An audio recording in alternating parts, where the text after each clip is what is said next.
I need more details. Is it actually vaporization, or am I gonna like catch on fire and suffocate from the fumes of my own body? So here's the big question. Are you inside an oxygenated capsule or are you outside? Because if you're just floating around and you fall in, you probably can't burn up other than whatever air is inside your suit. You might like flash pop and that would be it, which, I mean, that would be horrifying, but you'd probably be pretty ready that it was going to happen. I don't think I don't think it's going to catch you off guard. Yeah.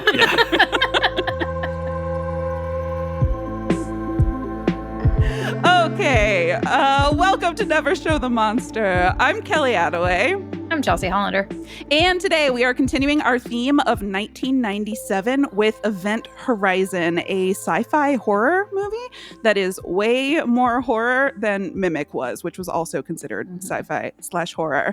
And surprise, we have a very special guest. He is a writer and storyteller and podcaster and all-around compassionate guy. You may know him from the Vague Idea Podcast Network or Spaceboy Books, publishers of fine sci-fi, or from our internet series from earlier this year. It is Nate Regolia. It's a me! Yay! I'm here to talk about a movie that I saw when I was 16 years old. We love it. Did you rewatch it for the pod? Oh, absolutely. Yeah. Oh, okay. nice, This was nice. like my fifth or sixth viewing of this film. Okay, so Yeah. you remembered it pretty well. Oh yeah. It was a nice refresher because I think the widest gap had been between my previous viewing and this one because I think I watched it in like 05 or 06.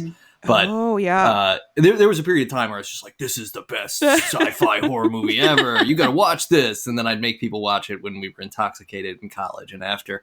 That And all then, tracks, yeah. and now I'm old. So I was like, I should watch this movie at 11:30 at night. And you know what? It did not disappoint. Except for the That's parts excellent. where it did. Oh no. How did people take it in college? I'm imagining you like bringing a girl home back to your dorm. You've had a great night out drinking and you're like, let me show you this. Oh man, you are overestimating my ability to bring girls home at the era of time when I was watching this movie. Do you think there's a correlation there? Yeah. I think I developed the understanding of like, don't just show people stuff you like right away, you weirdo. Like, wait until they're clear, and then you can show them the weird shit. No, yeah, this was like just like dorm buddies and stuff, and like you know. But this is what I remembered was this movie being a whole lot scarier than it was, and it was still scary, but there were specific things that didn't hold up. Like the CGI looks like garbage now. Compared to, for 1997, it was spectacular, but I was like, wow, everything looks really plastic when it's plastic. Like, but yeah, otherwise, I don't know. It's like, it's creepy. It has a good, like, impending doom vibe. And it's like a stacked movie, too. There's a lot of really good actors in this that it's sort of mind blowing that they're all together. Yeah. Even actors that I like, one, forgot were in the movie, and two, recognize them by name, even if I didn't recognize like Kathleen Quinlan. Looking at you, didn't know who she was, but was I know she's You're very like famous. Yep. But I swear Kathleen Quinlan is one of those people that like there was a movie of the week on NBC when I was a kid, and it was like, it's Blippity Blop with Dustin Hoffman, Kathleen Quinlan, and Abe Vigoda. Also a stacked movie. Yeah, right? And Chelsea, this is the first time you've watched this, right? This is my first viewing. How did it go for you? I am very happy I did not watch it when I was younger because I do think it would have scared me. Yeah. It didn't scare me, but that's also because I've watched many movies since then. I enjoyed it thoroughly, though. I really liked every second of it. I really liked it. That is the only movie that my brother said scared him. So that's just like I've talked about how I haven't watched The Exorcist. This was also one that I put off for that reason. Yeah. But I think he watched it a long time ago when the CGI was more. Well, there are aspects of this movie that's very much like Space The Shining. Yeah. Oh. That was his intention. Yeah, and the thing is, like, I think it works other than There's some 97-ishness that doesn't hold up that I'm sure we're going to get into. And then there's just the lack of practical effects. Like, if Stanley Kubrick made this movie, it would be, I think it would be a classic film. Like, it would be like, holy shit, I've never seen anything like this. Now, granted, every actor would have been like, he verbally abused us for 18 months while we were falling in an airplane to get the scenes right. So there'd be that issue. Yeah. There are definitely many shortcomings of this film, but for what it was, I feel like they did well. And the things that didn't hold up that were very 97, those were the scenes that I literally rewatched, or parts of it that I rewatched over and over again. I was like, oh, that sound effect. I can't stop rewatching this one scene over and over again because I don't know why it made that sound effect, but I love this so much. Or everything that Cooper says, because he is 1997 black man in a movie from a Hollywood perspective. Yeah. Just like, oh, hell no.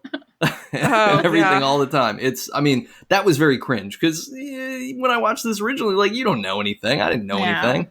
Yeah, there was a part in my original notes that was just like, his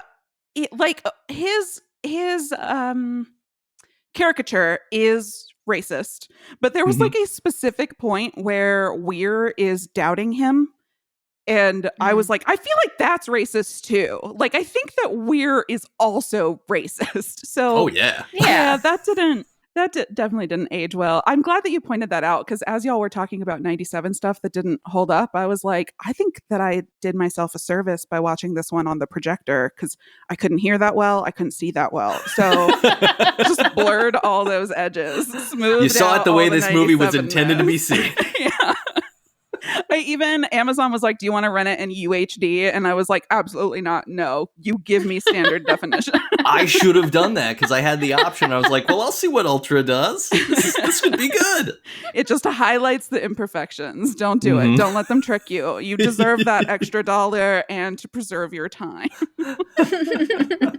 Yeah, this was really fun. Do we want to get into it? Let's do it. Let's do it. Okay, so let's cover the main characters. So first up, we've got Weir, Dr. Weir, but played by Sam Neill. He's a super smart scientist who's very short-sighted, I would argue. After seeing a dinosaur in person, he decided to go to space. Break space. Up next, we've got Miller, played by Lawrence Fishburne. This is pre-Matrix, but had a lot of very similar Matrix vibes. Like the first time we see Fishburne and some of his crew on the Lewis and Clark, and the ship is so grungy, I was like, this is straight out of that scene with the weird jellyfish. Yeah, it's like the same ship as the Nebuchadnezzar. Is that what it is in the Matrix? Wow, great pull. Yeah. So it's like the same, even with the like swivel chairs. I mean, granted, that's kind of just a sci-fi staple, but yeah, this was just a very traditional spaceship for the 90s. Then we've got Stark, played by Jolie Richards. She's the XO on the ship. We've got Smith, played by Sean Pertwee. He's the pilot. Then we've got DJ, played by Jason Isaacs, medical doctor. Hot. And do you want to? No, I wanted you to agree, and I feel. Yeah, I mean, he's gonna go on to just torture Harry Potter in a few years. Yeah. He'll do other stuff. And he's got a little bit of anger issues in this one as well. Yeah, but they're more noble anger issues in this one than they are in Harry Potter. And he gets to participate in the Jaws the Jaws speech of this movie, which I mean, this movie is so many other movies, which is why it's kind of fun, I think, even though it's not as good as any of those other movies. Anyway, sorry. Did we just say don't watch the other movies, just watch this one and you basically watch the other one? Yeah. Ignore The Shining, ignore Jaws, ignore Hellraiser. Let's just every movie, skip let's the just Matrix, ignore them. Skip Jurassic Park. Just watch this one. Just Event Horizon. Then we've got Peters. This is Kathleen Quinlan. She is a med tech. We've got Justin, played by Jack Noseworthy. He is an engineer. And we've got Cooper, played by Richard T. Jones. He's a rescue technician. So What you need to know is that this movie takes place in 2047, and that in 2040, a spaceship called the Event Horizon was out exploring the boundaries of the solar system, and somewhere near Neptune, its hardware malfunctioned and exploded. Or at least that's what they want you to think. It's a real cover-up. I think George W. Bush did the Event Horizon. That's what I'm going to say. Nah, he was a sitting duck. It was the other guy. What's his name? Shot his Cheney? friend. Cheney, yeah. Yeah, Cheney. Shot his friend who he thought was a sitting duck. Yeah. Shotguns. So it is 2047, 7 years later, and we are receiving a signal from a vessel in Neptune's orbit identifying itself as the Event Horizon. So buckle up, sweeties. We've got a mystery to solve. The first character we meet is Dr. Weir. We establish right off the top that my dude is having like pretty dreadful nightmares, visions of what we will come to know is the bridge of the Event Horizon and like a clearly dead man with no eyes. He wakes up like abruptly from that horrible nightmare and reflects sadly on a photo of his wife. As he's getting ready for the day, he lingers over his straight razor and seems distracted by the bathtub behind him. And I'm really not even sure if this is a spoiler, really, but his wife committed suicide with a razor in the tub, and this imagery is going to show up again and again in the movie. I don't know if it counts as foreshadowing in this either. Like it's pretty heavy-handed. It's so obvious that it's bothersome because it's very like college acting class. Like, okay, here's your character's motivation. Now, without saying a word, I want you to walk around this room and touch every object of significance to this character. Yeah. So people know where you're at. And it's like, so he's lonely and he definitely misses his wife because he strokes like 8 pictures of her that happen to be taken. It's like a nice little shrine. Yeah. And they're all headshots. They're all like actor headshots. Yeah. It's Not crazy. like I don't know. normal. She went to like Barbizon or something or Glamour Girls. I can't. Yeah, I was gonna say that shop in the mall. Yeah. She's got a studded jean jacket on with the collar popped in one of them, and a tiny boa cowboy and hat. another. And in all of them, same smoky-eyed makeup. So Weir is joining the crew of the Lewis and Clark, which is a rescue vessel captained by Miller, Lawrence Fishburne, and they are headed to the Event Horizon. The whole crew goes into stasis, including Weir, and everybody thinks he is a big dork, and you can tell that they all want to give him a wedgie. And his space traveling underpants certainly appear to, because he looks pretty silly when he pops out of there. I mean, this is 1997 is before a time when leading men actually like worked out, before they were going to be shirtless in a role, and he just looks like a 50-year-old Sam Neill wearing rubber underpants. But you can tell that we were totally female gazing him in these scenes. Like there's a part where he steps out of the stasis chamber just in his undies, and he like is looking around, but the camera caresses him. It like circles it him lingers very slowly. I was like, is he the hot one? 97 was a different time, I guess. I mean, don't get me wrong, love Sam Neill. One thing you missed just briefly is that the entire crew of the Lewis and Clark is like, they're like the hired gun mercenaries that people bring in when they can't have an official mission. So what we've got is a ragtag group of like, not ne'er-do-wells, but they're just sort of a hired crew. They don't have any association with this, and they don't have any sort of fealty to any organizations trying to recover or whatever. They're kind of getting roped in. But I totally missed everything in their world is, as Faith from Buffy would say, 5 by 5, because they say 5 by 5 all the time. I was gonna say, they also have like each have patches on all of their uniforms to signify that they are from different countries and with different organizations. Damn, you watch this on a projector? You don't get any of this. Well, one of the cool fun facts is that Weir's jacket has like an Australian flag, I think, and then it has like instead of having is it the Union Jack that's on it? What's is it the British flag that's on? Yeah, it's got it has the Union Jack in the corner, and then like Ursa Major on it. So that's removed, and then an Aboriginal flag is on it instead, because the expectation is in the future the people who own Australia would own Australia again. Hey, great. Oh. Yeah, I was like, that was a really intense thing that they never talk about. That was like a little tiny thing that they added in there. That's cool. In 25 years, we can have a global space crew organization Perfect. where people get along. Yeah. So wait, is he Australian? I don't know. That's the thing that I mean, maybe at that time no one has accents anymore. Yeah, I think Sam Neill is, right? Does he have an accent? He's New Zealand. He's a New Zealander. Oh, that's it. Okay. Man, I am terrible with accents. But he was born in Northern Ireland, so I don't know. I don't know, guys. Maybe he's got just like a mixture. That's why. That's why I couldn't place it. He's a continental. Yeah. Yeah. So even in stasis, Weir has nightmares. He dreams of waking up alone on the ship. This is where the camera lingers on his nude torso. And he finds his wife on the bridge as she was the night of her death, except now her eyes are missing. So that's a pretty tumultuous way to wake up on a spaceship 53 days after going into stasis. And she's not even looking for her eyes. She doesn't even seem to care. That's even creepier. Like if I woke up without my eyes, I would probably be worried about it. No, and it's not like she's bloody or bruised from trauma. Yeah. Like those eyes were scooped out a long time ago. She's all healed up. Like for not having eyes, she looks great, you know? Yeah, they kind of look like those memes where people replace Donald Trump's eyes with his mouth, lips. with tiny mouth. Yeah. Okay, that's what I was thinking too when I saw it. I was like, oh, okay. Ew. Yeah, they are like cavernous. They have very good lighting for the lighting for the inside of the eye sockets has to be like a straight on. Like they have to be like having a flashlight directly in the eye sockets the way that they're shown. Yeah, agreed. I would expect more shadow, but this is all you can see all the way back there. There's a lot of wet depth in there. Which, like, how far back do the eye sockets go?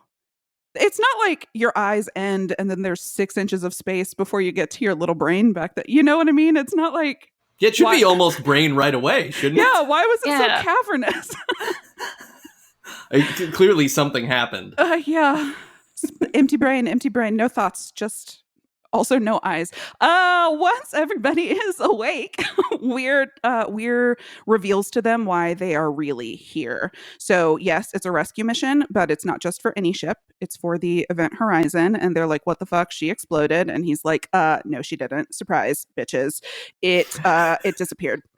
She was an experimental ship designed and built by Weir to achieve faster than light flight, which doesn't exist. There is a very science buzzwordy scene where he tries to explain the mechanics, but my notes just said blah, blah, blah, blah, blah. So the gist of it is that they figured out how to fold space like a napkin. So the ship can enter on one side and exit on the other. He calls it a dimensional gateway. He pointedly takes a centerfold pinup of Smitty's, I believe. Yeah, he was like, hey, whoa, get your hands off her. Yeah, and then he just like pops holes through that with a pencil and is like, this is how this thing works. Which, I mean, it reminded me of old Star Trek where it was like, oh, you know, it's a joke from Futurama too, where they're like, oh, like putting too much air into a balloon. Because you just say a bunch of gibberish like, oh, well, if we reverse the polarity, it'll overcharge their systems, causing a rupture. Oh, like putting too much air into a balloon. And this was that. I really liked when he first tried to explain it. He was just like, it's just a lot of math. It's just math. And they were like, try us. And he said it in layman's terms. And then he did not. He does that thing where he's like, you all would probably be too dumb to understand this because I'm a super scientist and you're all just people. So we don't need to get into it, which is that's a great cheat in a horror movie, right? It is. But they ended up getting into it. And you know what they did is they like filled my head with static, which is a great trick for horror movies. I know, confuse her until she doesn't ask any questions. I was gonna say, whenever he stuck the pen in, I was hoping for like a David Blaine moment when he's like just, and it becomes like a magic trick. And I was like, oh, they're gonna make it more confusing. How am I supposed to understand this now? So he also tells them that apart from the automated beacon we've been receiving from the ship, we have also received one single transmission. It is a mesh of unbearable noises, a hollow, howling wind, dissonant screams, and one barely perceptible voice speaking Latin saying, "Save me." Anyway, they find and dock with the Event Horizon, and Miller, Justin, and Peters board the ship to explore. Which is like, you get that message and you're immediately like, yeah, dope. No, it's fine. I'll just head out there. I gotta I just gotta check it out. We definitely gotta save somebody. Why would there be a weird noise in the attic? I should just go up there. Yeah, we talked about this in some of the other ones. I am a proponent of exploring when you hear a weird noise. But if the weird noise is somebody saying, save me? I mean, I would go to someone saying, save me. That's the thing that I would go investigate. Okay, so let me clarify. If they said it in Latin, I might rethink that. And all of these crazy noises are going on, I think I might be in the... It's probably too late. So right now, if you heard the sound coming from your other room... no, in my other room, I would for sure investigate. I guess if it's a ship far away. If there was a spaceship in your other room, though, Kelly, are you going in there? Yeah, absolutely. What's it doing there? How to get there? Great. Okay, you know what? I'm a little curious cat. I guess I'm going to investigate. If we started receiving like a transmission signal during this recording, would we try to figure out where it's coming from? No, and I'd be like, we found out Zencaster. Something's broken. So do they remind me, do they figure out the life signs thing before they start going on, or is it after? Because I feel like, because Stark is sitting there like reading the screen, because they have the technology to be like, oh, there are life signs, but they're like really weirdly all over the place and super faint, which I don't know. Here's the thing. Yeah, we're going to go check out the save me thing, but we're also going to like pinpoint where the save me might be coming from when we have the technology to do that before we go into the very old ship that shouldn't be here. And those life signs are everywhere and specifically not in the stasis bays. Yeah. You'd be like, wait a second. I don't know where we would find someone. This seems fishy. Yeah. Also, like, do we not have a drone with a camera we can like send on in there? Not in 97. Assuming 2047 maybe drones can't fly in zero gravity, no atmosphere. I feel like they should. If they have propellers. If it blew air. Yeah, they gotta squirt some air out. Doesn't one of our little guys on Mars have a drone? We can do it. We can do it. That sounds right. We can do it. Okay, now I'm seeing the gravity on Mars. Stuff. Wait. Yeah, there's gravity zero on Mars. gravity? There is gravity, but it's like significantly less than here, right? Yeah, for sure. Should be. Is there gravity? Oh, I guess there is gravity on Neptune. But they're not on Neptune. They're... How far out would you still be pulling towards? I guess if it was pulling towards, it would be pulled down. No more science or math. What happens? Everything's like floating around in the ship. That's true.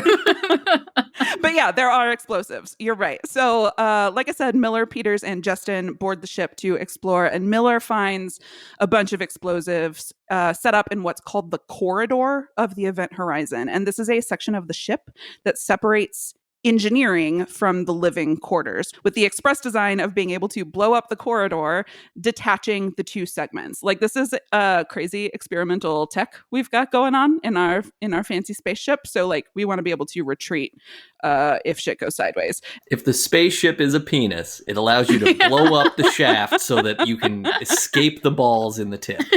Yes, exactly. That is the best description of it's what the ship looks like. Yeah, no, it's a wiener. And it's a metaphor for that, really, when it comes to weird, but we'll get to that.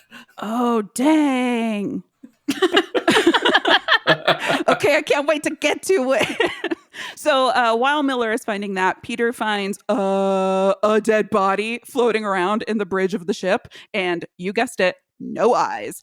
Tactfully, she calls it a corpsicle. More notably, she also finds the ship's log, which we're hoping will reveal some clues, and it's fully a CD. It's just a CD, which I thought was funny. And she struggles to get it out of the thing. She's like, yeah, that's why we have to work so hard to recover it, because she scratched it all up, damaged all those bits and bytes. Well, and somebody recorded the impression that I get by Mighty Mighty Boss Tones over part of the record, so it's a whole thing. And while this is happening, Justin finds the ship's core, which is like if Pinhead designed a gyroscope. It's just a gyroscope out of Hellraiser. And this is like fully the key to the event horizons, faster than light travel. Weir describes this as the heart of the ship, which, I mean, that sounds ominous in a not scary movie. You know what I mean? Oh, yeah. I do want to say that it was it was actually designed after Hellraiser. So like that was the inspiration for what they created. And I think Clive Barker even advised on the film. Oh, that would make sense. I wondered about that because there's a lot of Hellraiser vibes from this, but like way less gay. So I was like, did we steal it or is this an homage? I think that he also, the intention and the original creation of it, I don't know if you read this in the script, but the ball was just supposed to be a black sphere in the middle of a room and nothing else. Just like without the gyroscope? Yeah, it was just supposed to be like this orb that's just floating. Didn't they do that in that other movie? I can't tell which one you're talking about because I feel like that's a lot of movies. Well, sure. Then just pick one. No. Oh, I was wrong. Ed Harris. Is that Sphere? Yeah, Sphere. Okay. Good. So the movie I was trying to remember. Sphere? Got it. Or Abyss? Is it Abyss? Oh, maybe Abyss. Oh, maybe. Yeah, Abyss. I think I was thinking Abyss because of the scene where they are almost going to get the bends. That's got to be Abyss, right? Then. Yeah. Yeah.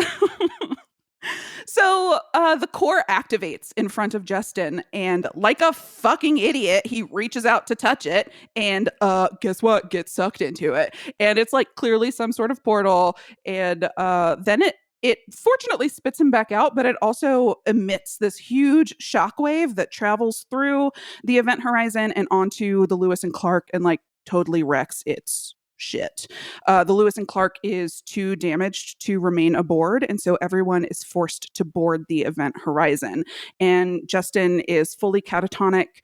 The crew only has 20 hours of oxygen, and in space, no one can hear you scream. Bum, bum, bum. I heard that once in a movie.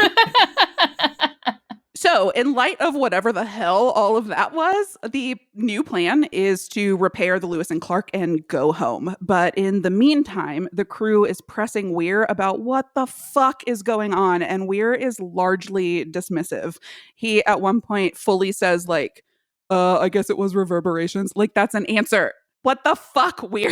Will you cooperate with us? No. He's full of gaslighting from this point forward. Yeah. Yes. Oh my God. And Miller like hounds him and finally gets it out of him. And Weir confesses that at the heart of the ship is a black hole, zealously insisting it's beautiful. And this reminds me of fully every tech conference I've ever been to. Like, hey, losers, just because you can build a black hole doesn't mean you should build a black hole. Jesus fucking Christ, think for 2 goddamn seconds. It's beautiful. And it's not. It isn't. Like, just take it one thought further. Yes, it's a pretty idea, but go one step more. Everybody throw away your Alexas. Anyway, the crew starts seeing hallucinations. Weir sees another vision of his eyeless dead wife. Peters sees a vision of her paraplegic son, his bare legs covered in wounds and maggots, and maybe you can see his bones. It's gross. And and sad. It's also sad. Yeah, definitely sad. He looks like an unhappy child. I mean, we all would be. Oh, yeah, for sure. Yeah, can't use your legs, mom's away in space all the time. That's a tough way to go. And Miller sees the vision of a man on fire pointing at him accusingly. We will learn that this was an old comrade he never told anyone about, a crew member he chose to leave to his death on a previous mission when he seemed impossible to save. And that's gonna weigh on him. Whole movie, all of his motivations sort of go back to that. But the good news is they all like tell each other about these visions straight away. Nothing like a ticking clock on your remaining oxygen levels to like hurry along swapping critical info. This never happens in horror movies. I was like, good job, y'all. Yeah. Yeah, they are immediately like, hey, the moment we got into this creepy haunted house, a creepy thing happened to me. Yeah, and I don't feel weird. I don't feel like I'm crazy to say so. But Weir is like, well, I think shadows could make you think that you saw something. Yeah. Weir, shut the fuck up. I know that you're the one who knows what's going on here, but I need you to either cooperate or shut up. And then Stark notices a pattern. So while we're over here, she's still searching for signs of life, like we were talking about before. And the readings continue to be bonkers. And furthermore, the crazy life sign readings like skyrocket and go bonkers during the periods of hallucinations. So Stark is forced to develop this theory that the event horizon is in some sense alive and is reacting to the crew of the Lewis and Clark. And moreover, it's getting stronger. And she only tells this to Miller. Shortly after this, Justin regains consciousness. He's pretty clearly tormented by whatever it was he saw when he was pulled into the heart of the ship. And he makes his way to the airlock, intending to launch himself into space rather than live with those memories. And that is super relatable to me.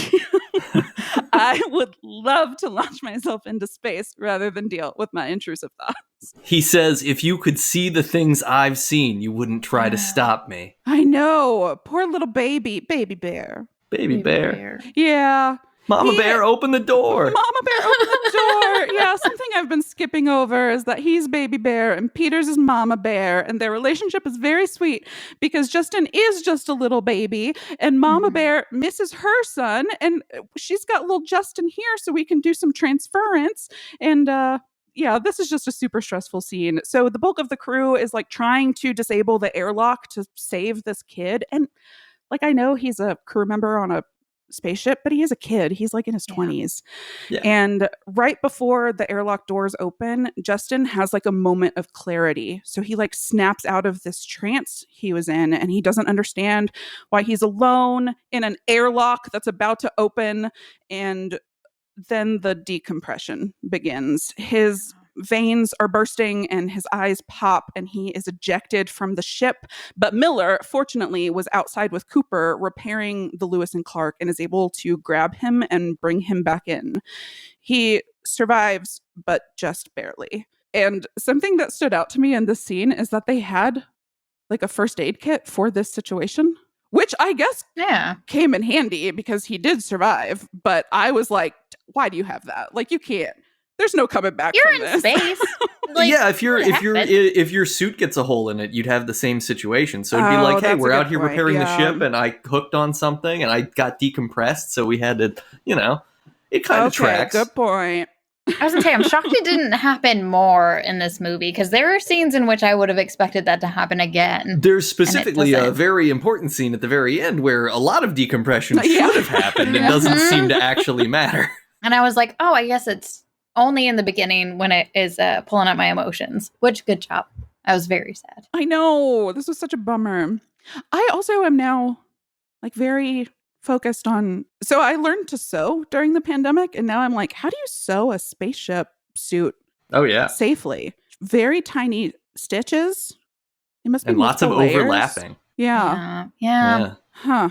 No, okay. That's the microest of fibers. That's so stressful. I was going to say the suits that they wore were 60 pounds and they caused back problems. So they couldn't, and they had like special poles so they could sit down because they couldn't sit down while wearing them. Oh, no. I don't think it would actually be effective in space, but I was like, if you're going to make costumes that are 60 pounds, I would expect them to be usable in space. Yeah, you should at least. Let's test this out. Let's send someone to space in one of those. How much does a real spacesuit weigh? And like, they can't be too heavy because they gotta like. I'm looking it up. I don't know because it does seem like you. And you have to also go to the bathroom in that. That's I've read that. Mm-hmm, yeah. A NASA spacesuit weighs approximately 280 pounds. That's a lot. Day. It takes 45 minutes to put it on. No, what if there's an emergency? You're not getting out of there. I'm sorry. That's the problem. Seems like you only have emergencies in space. Did you just put it on and leave it on? Can you like pull your arms in from the arms? Like can you turtle? Like oh yeah, you could totally turtle. Yeah. I'm just like, I want to leave the suit on in case of emergency, but I want to be able to curl up into a little ball when I go to sleep. Are you like that 45 minutes of taking it off? I'm not. Exactly. I've got but one life to live. I was just saying I want to throw myself out of an airlock. You know what? Leave it on the hook. I don't need it.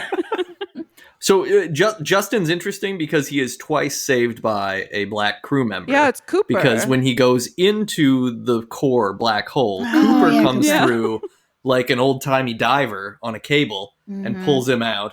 And then Miller saves him as well. Are we saying something? Is there a message here? I think it's a 90s thing. I think it's just a 90s thing that like they're men of action. Oh, okay. So they do action things, right? The other men are like either the driver or they're thinky guys.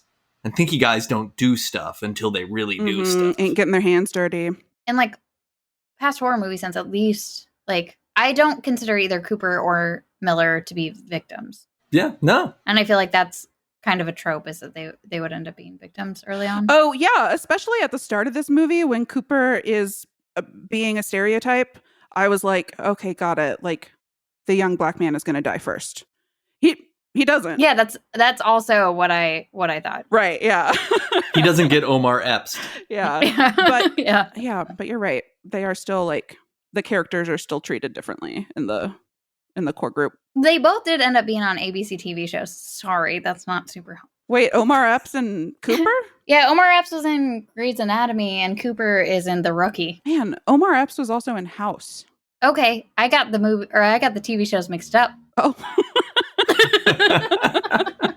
I like to think that all medical shows exist in one universe. They do all have the same plot. I so would love if that was the thing. If one show was just like, oh, and when we walk over here, we're in Scrubs. Yeah. And if we walk over here, we're in Saint Elsewhere. Like they could just do that. That would be good. This must have been done, right? I mean, if it has, must have been done. Copyright, Never Show the Monster. This episode, we get to write this television show. This is $1 million idea. Hospital at the Edge of the Multiverse. They did this with like Friends and that other one that Phoebe was in. Oh, Mad About You, yeah. Yeah. Mm-hmm. Oh. But we can do it with medical dramas for sure. Yeah. Yeah. We do that Chicago show that there's like 8 Chicago shows at the same time. Wait, are there 8 Chicago medical shows? Well, because there's like Chicago, there's like Chicago the Fire. Hospital, there's Chicago Fire, Chicago PD. Yeah. There's like Chicago Hope, which was an old hospital Chicago show. Yeah. And I was going to say, Grey's Anatomy has Station 19, and they have crossover episodes all the time. Wait, Station 19, the like sci-fi? No, the TV show. Yeah, Is there a sci-fi TV show? I don't know. No, I'm not at all confident. Okay, we're having a all right. I thought that Station 19 was a post-apocalyptic YA sci-fi. Oh, is show that based Station on 11? Oh my god. And I recommended that recently. I read the book. Okay, I'm sorry that I got Station 11 and Station 19 confused. Yeah, get it together. Wait, is Lawrence Fishburne in it? He was on Blackish. Oh, okay. Well, that works. Fun. We'll include that. Was he a reoccurring character? Is he a reoccurring Yeah, character? he's the grandfather Oh, perfect. in the family. Yeah. Pops. Good for him. Yeah. So what I'm saying is they're all lovable characters in TV as well. I'm not disagreeing. I'm trying to remember all of the characters to make sure that I can co-sign that for all of them. We've just talked about Cooper, Miller, and Omar Epps. Yeah, they're all great. Yes. I don't know the guy who plays the pilot. Smitty? What's his deal? Yeah, I don't know. I liked Do we him. need to figure out what his deal is? Do we need to figure out if he was in a TV show? I'm going to look and see what his deal is. Thank you. Google, what is Smitty from Event Horizon's deal? They have him as Smith. He was Alfred Pennyworth on Gotham. That is Oh. a big name. Now, is that Batman's Alfred or is this a different Yeah. His Mhm. last name is Pennyworth? Yeah, he's buttling. Yeah. Wait, did you not know Boy, Alfred's last you name? learn something new every day. It's ironic because he's worth so much more than that to Bruce. Aww. All right. Batman podcast starts now. Oh, Batman podcast begins. I do like that for most of the cast, though, that Event Horizon is like their top movie, or at least in the top 3. And I'm not saying that the movie, like a lot of them have been in bigger movies, Mhm. obviously, fucking Matrix. Yeah.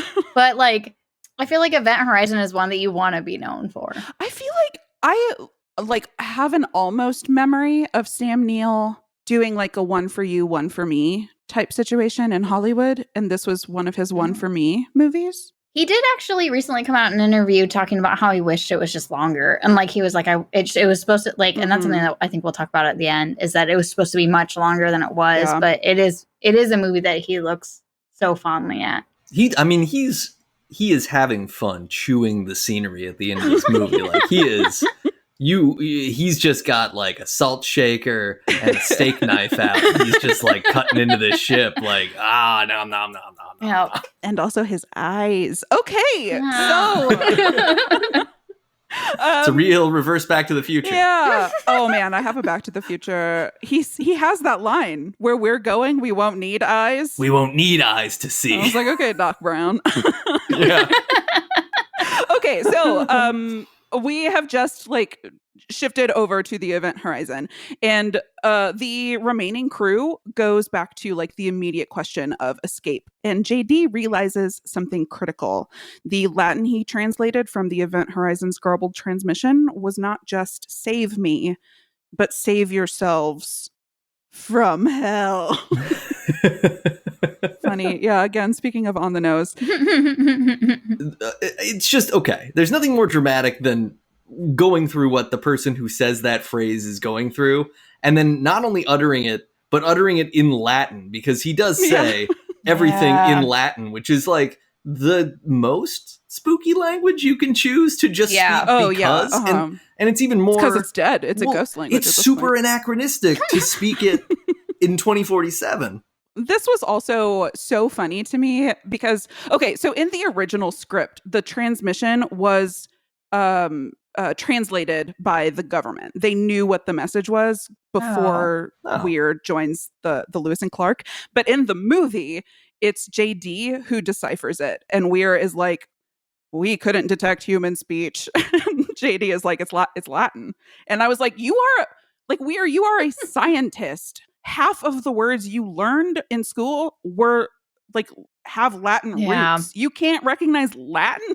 Well, and I was gonna say, and the guy who was the captain of the old one and he did use Latin whenever he did like they look at the log and it's like at the beginning and they're all in high spirits he was and like they're happy. Latin obsessed. But if they're like archaeologists or somebody who went through anthropology, they tend to really love the dead languages, right? Mm-hmm. So he just might be an explorer and like that's his thing. And he's like, I just love everything from exploring. Yeah. I mean, I don't know if you're going to find Latin out in space. Wouldn't it be crazy if you did? What if another group of beings independently invented Latin? Right? Perfect. If your quirky fun thing that you enjoy is speaking Latin, like his, because it's basically his make it so, right? It's his engage is to be like libera, he's just gonna say Latin stuff. Why would that be the default behavior you would have after something horrible has happened? Like it seems like the opposite of the torture implied by what's going to come in the plot, so I don't want to spoil it. So let's continue. Latin is all dimensional. Well, he's probably the kind of guy at a party that like when he gets really drunk he just starts talking in Latin. Oh, okay. So maybe when he's going through a traumatic experience, he's also like, Latin, I'm here. This is my coping mechanism. It's his comfort language. It's my word blankie. Oh, God. So at this point, Peters is able to recover the video from the ship's log that she found in the Event Horizon. And it is frenetic. And we only see glimpses of it. But let me read you the stage directions from the screenplay to give you a little taste of what's going on here. Excellent. Original crew of the Event Horizon on the bridge. One man dislocates shoulder with a wet popping sound as he shoves his arm down his throat. Blood bubbles from his nose. With a shucking sound, he pulls his stomach out of his mouth. Behind him, a man and woman fuck, covered with blood. She bites through his neck. His head lolls to the other side. She buries her face in the torn flesh as he thrusts into her again and again. Presiding over them, Kilpack, the Latin-obsessed old captain of the ship, his eyes are bloody holes. His hands reach out in offering. In the palms of his hands, his eyes. Yeah, that's what it is. Yep, that's what happens. But the scene itself is like 2 seconds, and it's very quick. So fast, yeah. Like now that you have read it, I was like, yeah, that all happened. But while you're watching it, you're like, what just happened? I know, yeah. Yeah, when I was watching it, I was like, man, if I were at a computer, I would be like pausing this and going frame by frame to fully understand the depth and breadth of what's going on. Good that you did it. I rewound it like 3 times because I was like, that was very fast and I have no idea what's going on. And then as you further decipher it, you're like, no. Oh, oh, no. And yeah, that fits with everything that you see. It's just very quick. God, pulling your own stomach out of your mouth. Why not? It's seafood. Seafood. Right?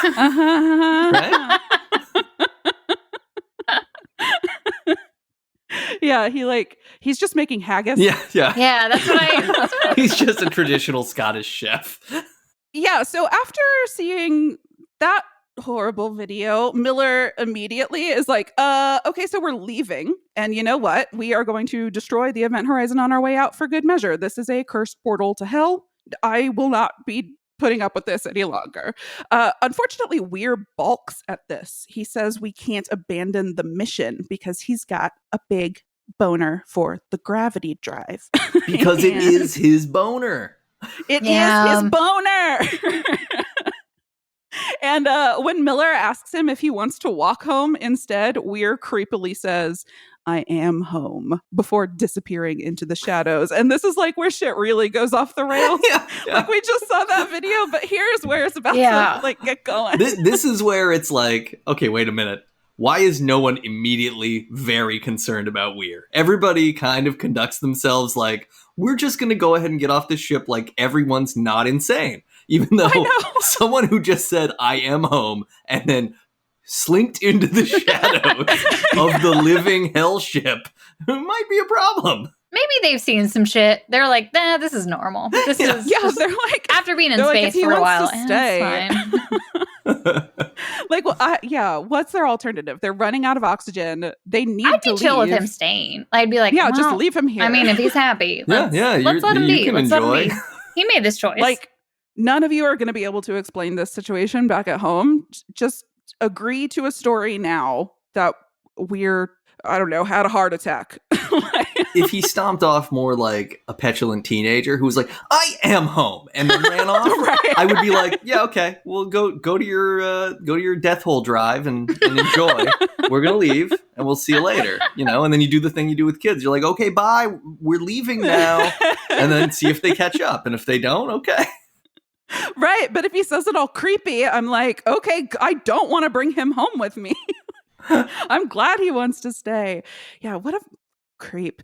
So Peters and Smith are like frantically packing up on the event horizon and fleeing to the Lewis and Clark, but Peters gets distracted by another vision of her son. Only this time he's up and he's walking and he seems cheerful and he's playing, and so she chases after him further and further into the ship, but he's always like just around the next corner, just out of reach. So she's following him blindly and she falls down a shaft that should absolutely have had guardrails, plummeting to her death into the room housing the gravity core. It does have weird spiky things in it, though. Yeah. That she ends up hitting on the way down. Just to give... yeah. But like, there should be some... This shouldn't just be like a mystery hole. There should be like, caution, mystery hole. It's like, hey, wait a minute. You're going to walk into a black hole if you keep going. Just heads up. Like, why... We need a railing. Or like, in those old like operating room theaters. You just they have were like open at the top, but with the glass. Yeah. Because I assume this is open because we want to like observe the core from up top. But like, put like a swimming pool cover over it. You know what I'm saying? Yeah, her death, I think it really does her dirty because she's an interesting character who seems to be someone who could have more depth to this. Yeah. And she's smart enough to decode what's going on. She's, she seems to be the least behind the 8 ball out of everybody on the crew other than Miller, who's actually like curious about it. And she just she dies in a very dumb way, which I think is, it's frustrating because I think it plays a little bit into the well, women can't have it all, can they? Stereotype where she has to die chasing after her kid because what she really wants is to be a mom. She can't be a space lady and a mom at the same time. Yeah. And she was never meant to be out here. That's part of that 90s stuff that doesn't hold up. It's just, women just would chase their kids to their deaths because they're dumb. Especially if she's the most logical one and she figured out that she was having visions. When she saw her child, you would be like, oh, no. Well, exactly. No, thank you. Because she goes from cogently being like, we need exactly this many oxygen tubes to get home, to like, oh, my kid's running around in the core? That seems normal. I better go chase him. My paraplegic kid has made his way into the spaceship and also is running. Better chase after him. Yeah, it's very... I sort of wrote this off because at the beginning of the movie, when Weir first boards the Event Horizon and sees the core up close for the first time since he built it, since the Event Horizon disappeared, there's that reflection. He gets glamored. He gets glamored. And we see the reflection of the core in his eyes. And that's like the possession taking root.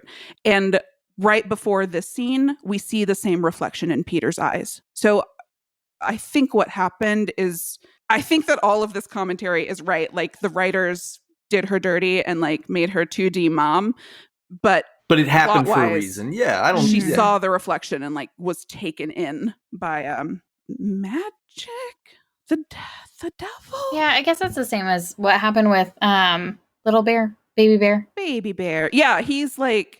He had like some kind of a trance in possession. So it could have been in the same vein. Oh man, but then later Miller is able to like not be taken by that. Is that just because he's like stronger than Baby Bear and Mama Bear, than the bears? Yeah, this is problematic. Yeah, because he's Lawrence Fishburne. Like he's having a noble sacrifice for the purpose of the plot. Spoilers. He was like red pill, blue pill, no pill. Yeah. So yeah, Peter's just plummeted to her death. And this is also pretty gruesome. Yeah. Not in like a torture way, just in like a physics way. This was pretty gross. Yeah. Pretty gross. And moments later, Weir enters and finds Peter's body. And he seems legitimately distressed by this, even though he was just being a little creep scurrying into the darkness. Yeah. But then the core totally gets to him. He's confronted once again by visions of his late wife, this time on the night that she killed herself. And he's trying to explain himself, trying to apologize, but she's just a vision. She's not there. She's not a person. And so she can't hear him or change the past. And she takes the straight razor into the tub with her. So let me ask the question that plagues me about this movie from this reveal, right? That she committed suicide because he wasn't there, because he was too busy building his penis. Yeah. Then why doesn't she have eyes? So you would think that seeing her without eyes, you would think it would indicate that she was on the crew that was on the Event Horizon. Oh, okay. And that would be his motivation for needing to get the ship back, because he needed to figure out what happened to her. Yeah. But instead, he just chose the ship over her. I have questions about this too, because so we were just talking about that scene where he gets like glamored. Yeah. But he was having nightmares about the Event Horizon before he came out here. Mm-hmm. So I was like, does this go back farther than that? So did he already get glamored whenever he was creating it? Right. Like did he infect his wife? What? Could he get glamored? Because didn't it happen whenever it came back? No, I don't know. That's a great question. See, I assume that it's supposed to be, it's the hubris of man trying to beat nature, right? Mm. Like it's a Frankenstein thing. Like he's a normal scientist who just becomes obsessed with the idea that he can control space and time. Yeah. That he can make an app that will predict what kind of white nationalist content you want to watch at that moment. But he believes in this thing so much that he becomes obsessed with that. And that it's this double layered thing that not only does he create Frankenstein, but he also loses such control. Like he can't even create Frankenstein that wants to be human. He just creates something that wants to destroy everything. I mean, that's black hole, right? Destroy everything in your path. Yes. Or bring everything in. Yeah, I mean, you get destroyed once you're in there, though. In the path. If you're in the path. Do black holes move very well? Are they like movers and shakers? They shouldn't move at all. I think they're not. they're so dense that they pull space into them. and light. So it's not in its path. The path is in it. Yeah. Well, yeah. And it's like, if we're thinking about space like fabric, your path can keep, like the path that is in front of it is ever changing because it's constantly sliding. It's constantly sliding the tablecloth of stuff towards it. Oh God, now I'm imagining Slimer as a black hole. What? I was imagining Slimer from Ghostbusters as a black hole. This just isn't like gobbling. Yeah. I think we just figured something out. If that was the drive, and like every time you looked up, he was just eating off of a hotel room service card. I would love it if that was the reveal. This is fine. Like, change nothing about this movie except at the very end, we do like a close shot of the core opening, and it's Slimer. Change nothing else. This is all a question. When did this start? How did it start? He was having dreams about the bridge of the event horizon of an eyeless man screaming his name. Yeah. It was calling to him. Yeah. So he like has a connection with the ship and this other dimension. It's its father.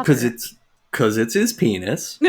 And so it went to hell and came back, and it wants to reconnect with him. And he's like, okay, I got to reconnect with you too.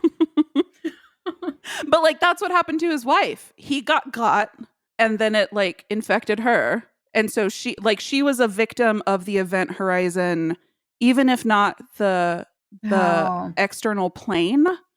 She was still a victim of the event horizon. And so that's true. It makes sense that his visions would show her eyeless. Right? Yeah. I guess. I feel like that I mean, that's cool, but I feel like it undermines like the necessary narrative of just like he was a neglectful, shitty partner and she was depressed and he didn't care for her needs. No, but that's what I mean is like, yeah, like that is all true because he was obsessed with the event horizon. Yeah. Okay. Mm-hmm. I'm with you. So because at one point, like, he's not thinking about her, and instead he's like stirring his black hole cauldron to make the core. Exactly. And at that point, like one little slip of memory about his wife gets in there, and then the ship's like, I'm totally bringing that to you. Yeah. Yeah. It's all okay. It's all related.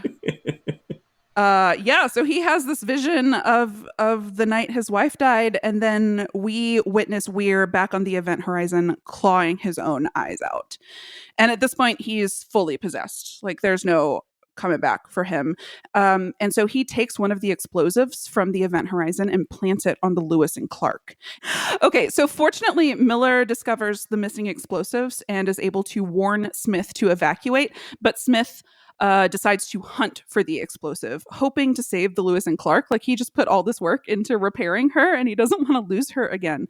He doesn't find the explosive in time, though. It detonates, killing him and flinging Cooper, who was on the exterior doing last minute repairs, out into space. And actually, I read a little bit of trivia on this scene.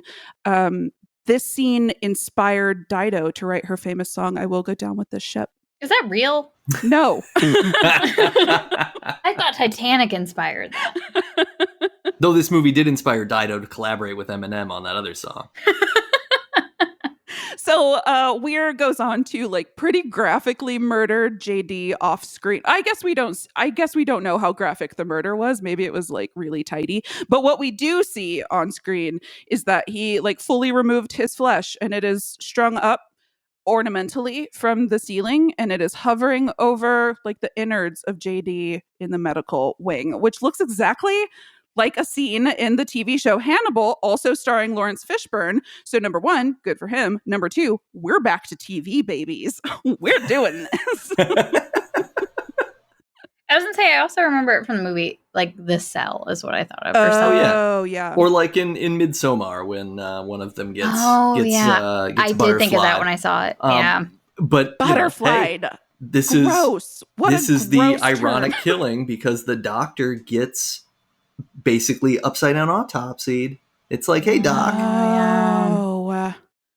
Nate, you're so smart. Yeah, you're right. It was even on like an autopsy table. Yeah. Oh boy. Oh brother, I gotta watch this movie again. Okay, so during a confrontation between Weir, Strack, and Miller, Weir does like a very insane monologue about a dimension of chaos and evil. And he's eyeless now, by the way. This is one of the like key scenes that I remembered is Miller coming in and Weir turning to face him. He's got sewn up eyelids. Yeah. Mm-hmm. There is one blip of a scene right before this happens. So we see Jason Isaacs gutted and hanging from the ceiling. Yeah. And then we cut to Miller in like the locker where you get the space nail gun. Mm-hmm. And he says something like, "All right, Weir, it's time to put this to bed." Like he says some cheesy action movie line. He said something about like, if you want to be part of the ship, I'll make you part of the ship, or something like that. Yeah, because he's gonna nail him to the ship with the nail gun. Yeah. Oh my god! And that but scene that exists. was an inconsequential scene. It exists purely because they were like, "Hey, we have to cut 40 minutes out of this, so let's cut in one scene where he says what he's doing and how he got this gun." And we're back. So he's doing this monologue and he starts talking about how like we're the Event Horizon's crew now, and you get the sense he means it in like an eternal way. And right then Cooper returns. You've always been here, Mr. Torrance. Yeah, exactly. So Cooper returns. He was flung out into space, but he was clever and he used his little air tank to like spurt oxygen out into space and propel himself back toward the ship. And Weir shoots at him through the bridge windows, which I guess are not very strong because he breaks them, creating a vacuum through which he gets sucked out into space. Which honestly serves him right for killing notably gorgeous JD and generally being pretty rude. But why? Okay, why does he suddenly become so stupid that he's going to shoot at the window of all things? So someone who's already like in danger outside of the ship. They're already outside. If they can't get into the ship, they can't get into the ship. Yet shooting the ship causes this. And then we have mass depressurization that somehow doesn't cause anybody's eyes to bleed. No, everybody's or fine. Loss of breath. Yeah. They just hold on while I assume like 3 shop fans blow at them. Yeah, and this is like a long scene. Like it's it is pretty long time of people holding on to things. There's like $500 worth of dry ice sitting in front of fans. Just yeah, this goes on for a long time. And like we said, they all survive. So Weir got sucked out into space because his little fingies aren't that strong. So everybody else was able to cling to something. Miller and Strack, who I think I've been calling Stark. Is it Stark or Strack? Is this a typo in my notes, or has her name been Strack the whole time? It's Stark. It's Stark. Okay. Whew. So she survives along with Miller and Cooper. And their new plan is to blow up the Event Horizon corridor, separating themselves from the gravity core. You remember, one is in the head, one is in the balls, shaft in between. We're blowing up the Gotcha. blowing up the shaft. And then they're gonna like float away into space and be okay, I guess. And as Miller is prepping the explosives, he is regrettably confronted by another vision of fire and the crew member that he once left to die. And so he like runs from it and finds himself with the core. So on the opposite side of the corridor from Stark and Cooper. Yeah, she's just Strack in my notes. Have I been saying that the whole time? Yeah, you said Stark for the most part. Okay.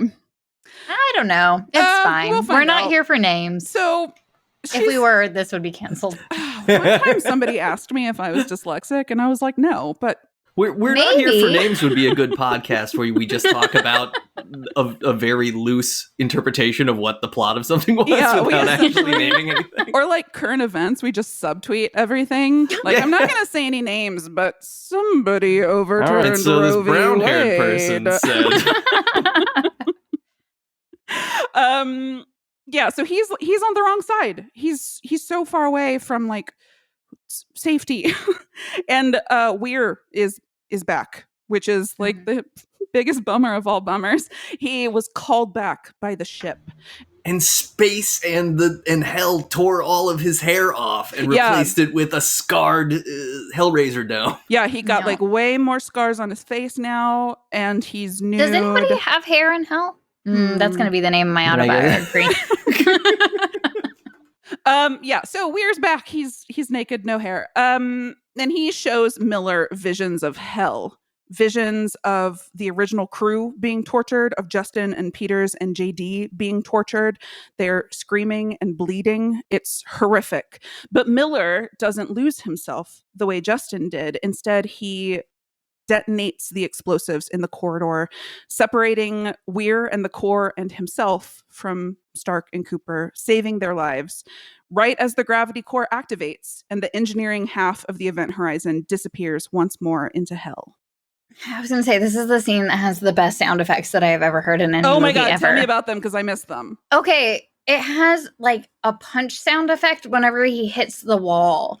And I could not stop replaying it because it made me so happy. And then there's another part where he like picks up the tubes for the like air from the from inside the water and starts hitting Weir with them. Mm-hmm. And while he's hitting them, it also makes the weirdest sound. This is the director of Mortal Kombat, so you would understand that some of the sounds are going to be weird as shit.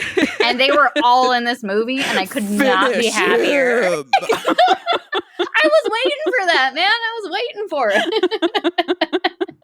But this is by far one of my most favorite scenes in a movie that I've seen recently because of all of the sound effects. Oh, man. Okay, I'm going to have to see if I can find it on YouTube. So good. So bad, but in the best possible way. Okay, I'm excited to find them, and I don't want to.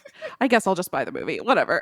Okay, so our 3 remaining crew members, Stark or maybe Strack, Cooper, and Justin enter stasis, and 72 days later, they are found by another rescue crew.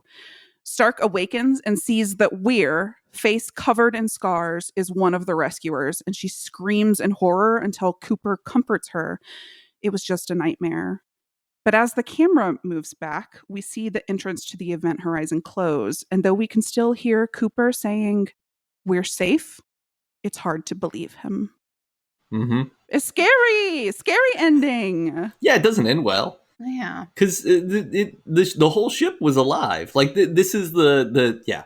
It's interesting that they sort of come to the conclusion that the ship is possessed. Yeah. And then they're like, well, if we just take one part of the ship, it won't be possessed. And it's like, no, that arguably it's probably Still possessing the whole thing. Well, and I think it comes down to the people too. Like, even when they were getting into stasis and they mentioned that Justin was there with them, I was thinking about that scene in the airlock where Justin kept referring to a darkness inside him. And I was like, you're bringing it back with you. But I think it's further than that. I think that they all have it in them. Yeah. Were the visions that Weir shows Miller accurate? Like, was Justin tortured? Was anyone tortured? Or I guess that makes is this more of a thing about how hell is really a conception of like the darkest side of humanity, and that by folding space, what you do is you break a person's ability to be like to comprehend where they are and who they are, and when you lose total like awareness and like when you lose situational and sort of positional awareness in reality, you no longer are capable of acting morally or ethically because it's ultimately just nihilism. Like you go into nothing and therefore you become nothing, and then when nothing matters, you rip your eyes out and pull your stomach out and you bite somebody's neck and all this stuff. Like, and it doesn't have to do with the torture of an outside force so much as the torture of ourselves upon ourselves. The part that he showed was Justin and Justin getting tortured, but if that a couple other people though. Yeah, but it was people that had already passed.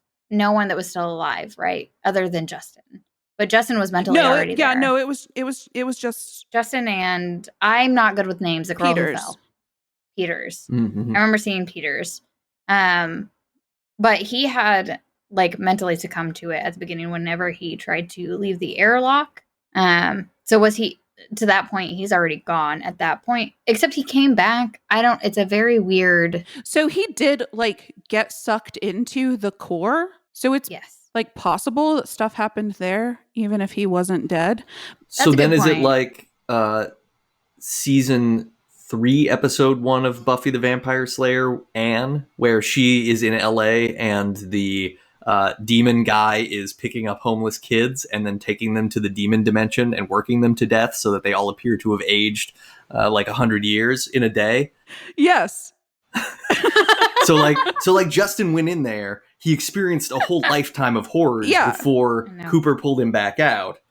But he somehow like healed because those two places aren't the same thing. Did he heal, or was it like his body stayed and then his brain or his soul? That becomes like a multiverse thing, right? Like maybe in one place you can be like in one dimension you could be tortured while you're not being tortured in this dimension. So even though you experience the suffering, you would come back and it would be like you didn't experience it, but you did experience. Like, is this a PTSD movie? Is that what this is? It might be. I'm trying to think of all the things it's based on, because they talked about wanting to do a Shining in space, and they wanted it to be. The writer of the film, though, said there was like a lot of writer's block that happened during the writing of this film. I was looking at his IMDb. He like has not written a bunch. I was like, this is the one story you had. This is what was floating around inside you. It's exhausting. I'm done. Yeah, he was like, no, I did it. I put it out there. And we're done. That's out of me now. Ooh, I did want to talk about the quote. Yes. So this is from Roger Ebert. He said, the screenplay creates a sense of foreboding and afterboding, but no actual boding. I was like, oh, that's a good one.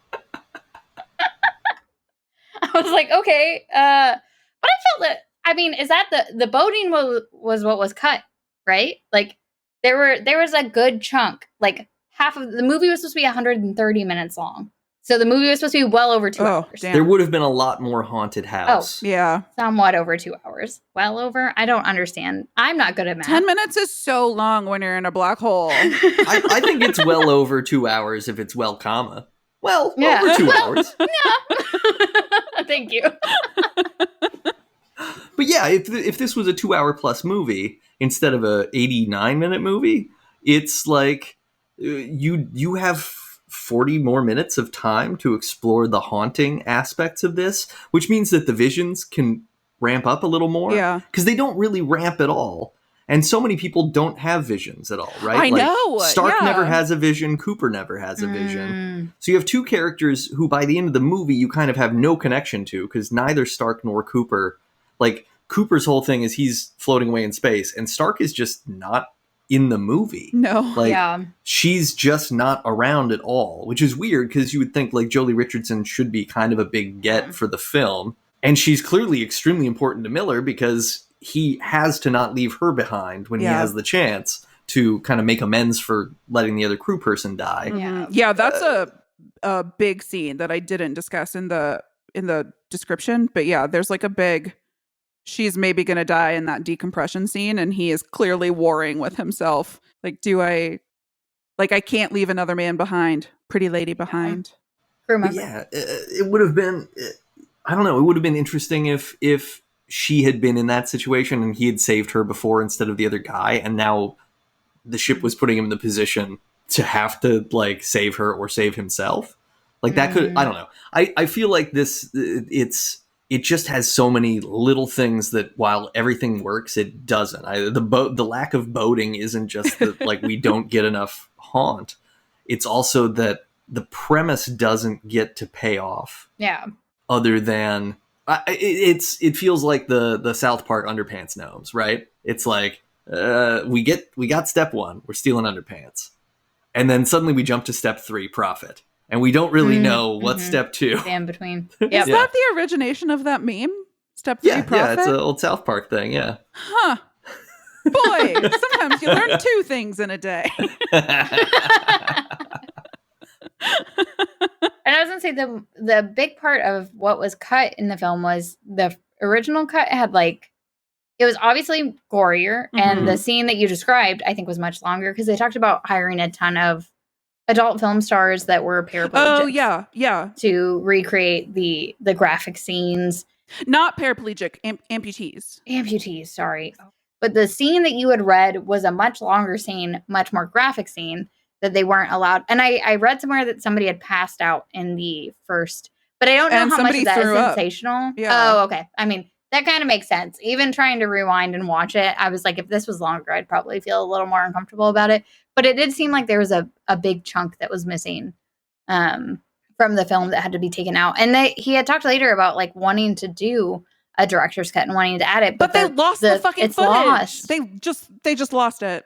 I think that there is a VHS copy somewhere, and they said that they've never the producer and Paul W.S. Anderson were never in the same country as the VHS tape, so they aren't ever going to do it. They've talked about wanting to do it, but I don't know. And then that was something that Sam Neill came out, right? Okay.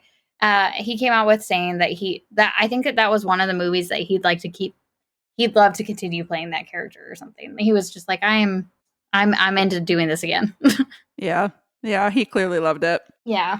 He did great job. Great job in the worst way or the best way. I don't know. It's somewhere in between. Tomato. It takes a special actor to turn some of the really garbage dialogue he has at the end of the movie into something that feels genuinely ominous and creepy.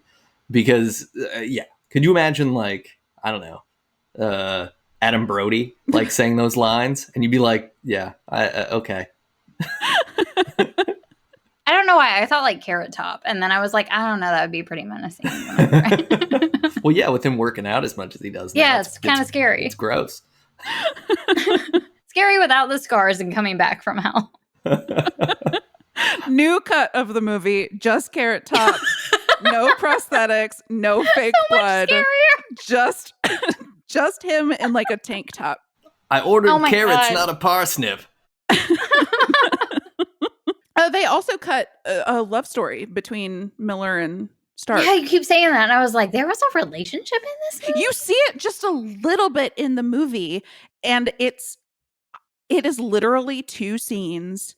I don't know why I locked onto it and like clocked it immediately, but I absolutely did. And like this is why I went to find the screenplay, because I wanted to see more details. If there's more to it. Because all we get in this movie is there's a scene where Miller is worried about Stark, and he says to himself, Stark. And then there's another scene where Stark is worried about Miller, and she says to herself, Miller. And that's it. That's beautiful. That's all that's in the movie. I mean, that's the only love story we need, guys. That's all we can afford in space.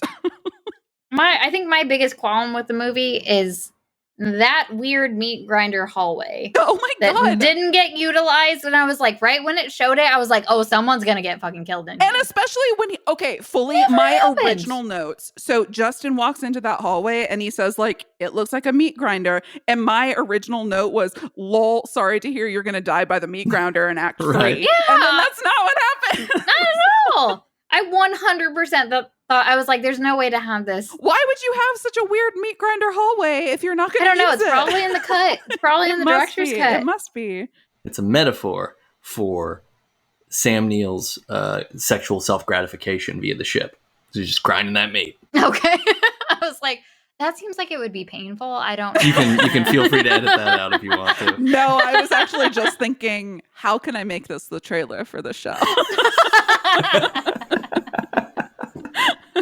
Yeah, it is. I mean, it's like, is it subverting expectations, or is it literally just that, like, there were so many things that just didn't happen because they had to rush the movie?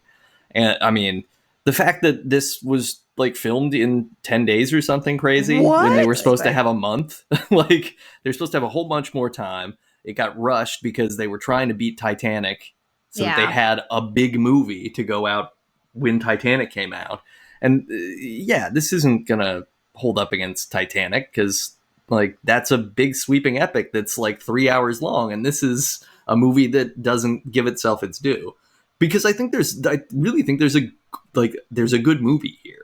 Oh yeah. I mean, I still think it's a good movie. Yeah. I was like how we're gonna argue. We still think it's a good movie. Like, this is good. I do agree that it could be better. If you can update the set design, like I thought the sets were not ideal, but then that's a whole thing with it as well, is that they ended up going with a cheaper set design because they were also in the UK, so the studio didn't want to shell out a lot for the set design. They were like, just do it on a stage, no sets, Shakespeare style. Yeah. we want a Brechtian depiction of this. Oh God. Just one chair, and all the actors take turns sitting in it and speaking their lines. And the chair is a metaphor. I wouldn't hate it. Under the chair is a meat grinder, but we'll never use it for anything. It's gonna steal the show, though. I would say one of the things also is they ended up not spending very much money on special effects, shockingly. Oh, what? But much like Cube 2 Hypercube, they did blow all of their budget on one of the opening scenes. 30% of the special effects budget was blown on that one shot of Earth when they're floating above Earth. Floating above Earth? Not even Neptune? No, not even Neptune. Whenever they first meet the crew. Was it right when they pulled meet through Sam Neill. They pulled through Weir's space station that was like a really like wireframe 30% of the like an special effects erector budget. set. It was an erector set space station hotel that he was staying in. And then they didn't spend any money on the budget of him catching on fire. That looked pretty bad. Yeah, no, it was definitely a different person that was on fire. It was pretty bad, but pretty good. I mean, depending on how you look at it. Yeah. Yeah. I do think that the right way to watch it, though, Nate, you were onto something in college. You gotta get a little toasty.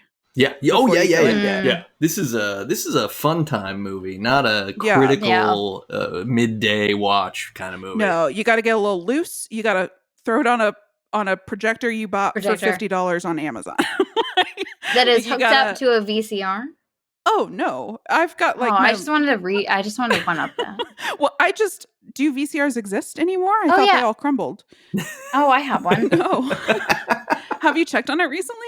Do you use white gloves to interact with it?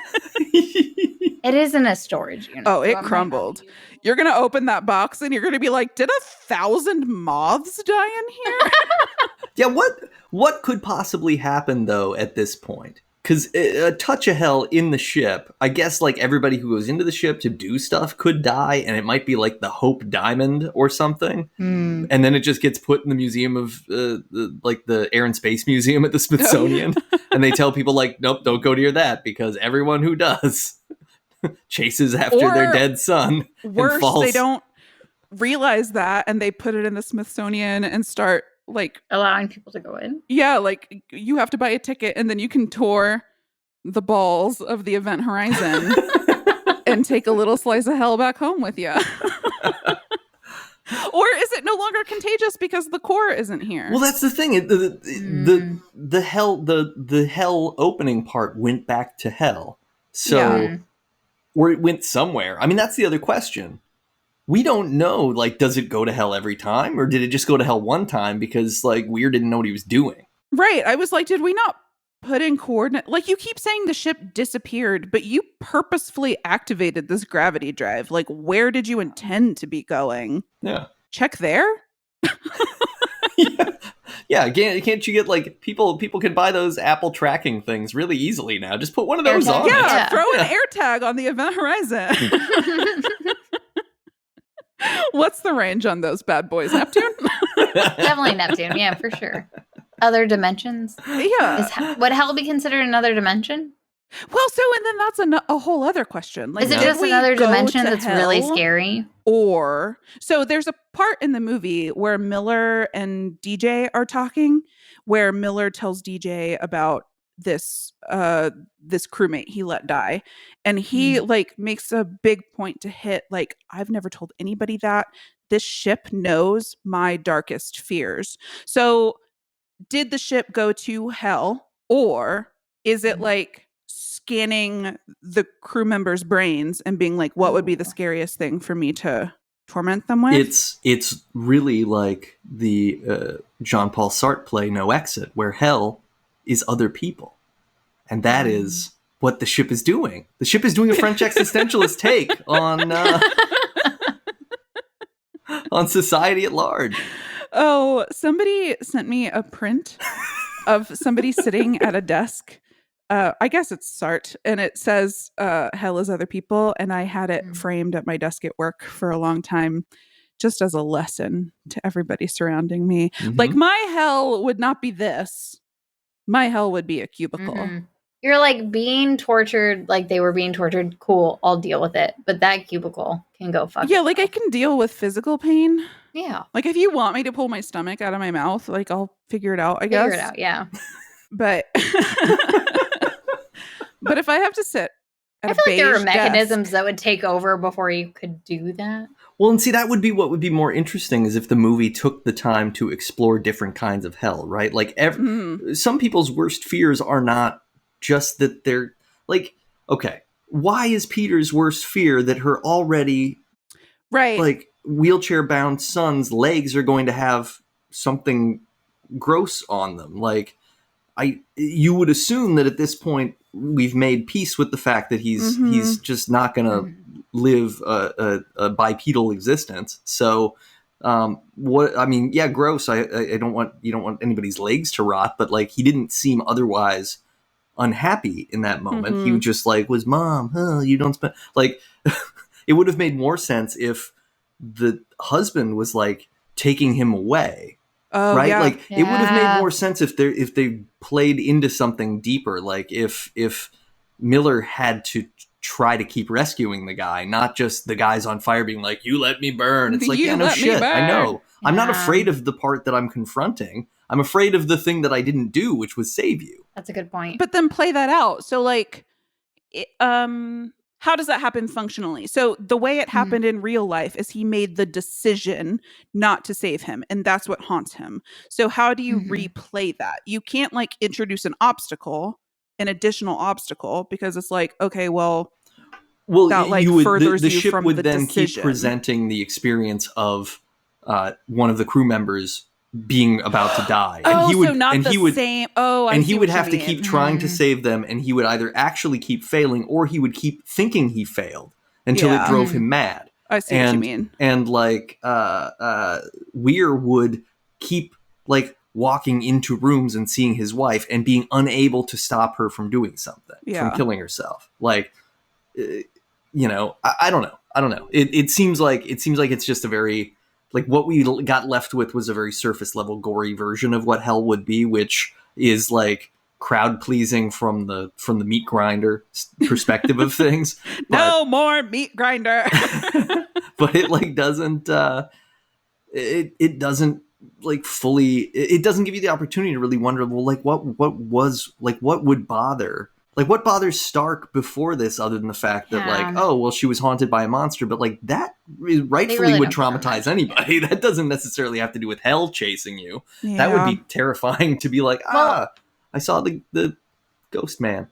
I was gonna say, to that point, I think that Peters and what happened with Justin might have been an attack on Peters. Oh. Because if she did see him as like a surrogate for her own child, him going out and wanting to leave and him turning around being like Mama Bear might have been an attack against her and not so much trying to destroy Justin. And you know what? That's like doubly upsetting, because the reason he was able to get there is because he can walk. So like the thing that he can do that her own son can't is what is like part of what led to this situation. Yeah, maybe they were going to explore it in the original script. Maybe they did. And it just didn't make it to the final cut. Yeah. Man. I'm trying to think of other fun facts. Kurt Russell also was like, this is going to be a hit whenever Paul W.S. Anderson screened it for him. Boy, would have been a different movie if this was starring Kurt Russell instead of Sam Weir. Yeah, it definitely would have been. I feel like it would have been a little bit sassier. Oh, it would have been funny. A lot sassier. Big Trouble in Little Event Horizon. Oh, God.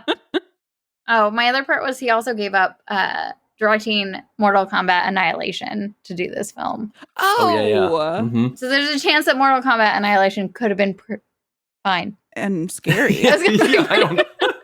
It was really bad, so it could have been fine. It could have just had enough boating that you would have thought, that was a movie. The exact amount of boating you're looking for. It could have been boating, yeah. He was also slated to do, I think, the X-Men movie that ended up coming out in 2000 But like he gave up on a ton of good movies to do this movie. To do this good very movie. happy about. Very happy about. Now imagine this reality where instead of Paul W.S. Anderson, it's Paul Thomas Anderson who directs Event Horizon. I literally, when I pulled up the IMDb, I was like, Paul Thomas Anderson did this movie? So I already imagined it. And then you watch it and you're like, something doesn't fit. This feels very different. Strange. Or Wes Anderson, for that matter. That would have been an interesting version of this movie. I want him to do a remake. Oh my God. Bad. The spaceship is now pink. It would be Everything more else is the same. like the dialogue would matter. And Owen Wilson's playing Justin, and when the core opens, he goes, "Wow, wow, wow." Did we do it? Did we cover it? I think we did. I feel like we did. Yeah, I feel good. We did it. Okay. Well, thank you so much for joining us. This has been Never Show the Monster.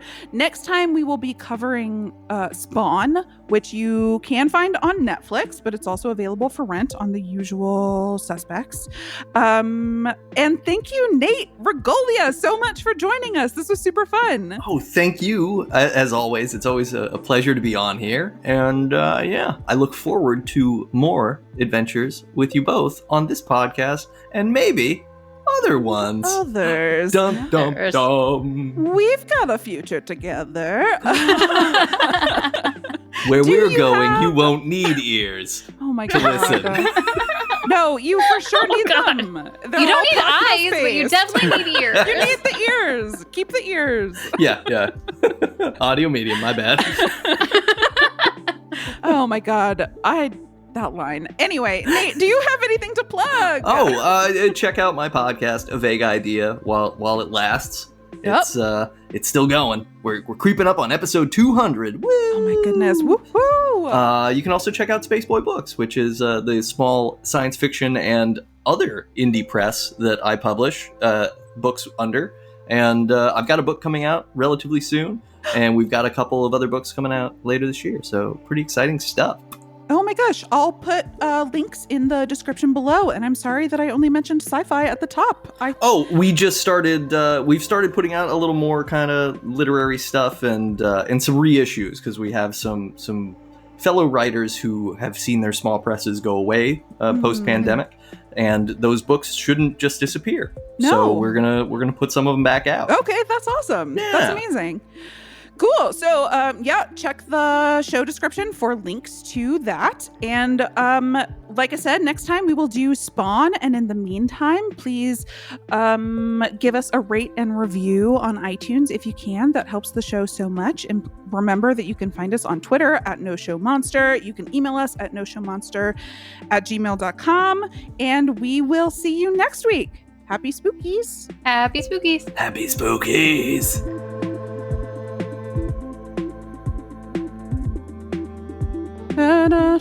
Wondering why. And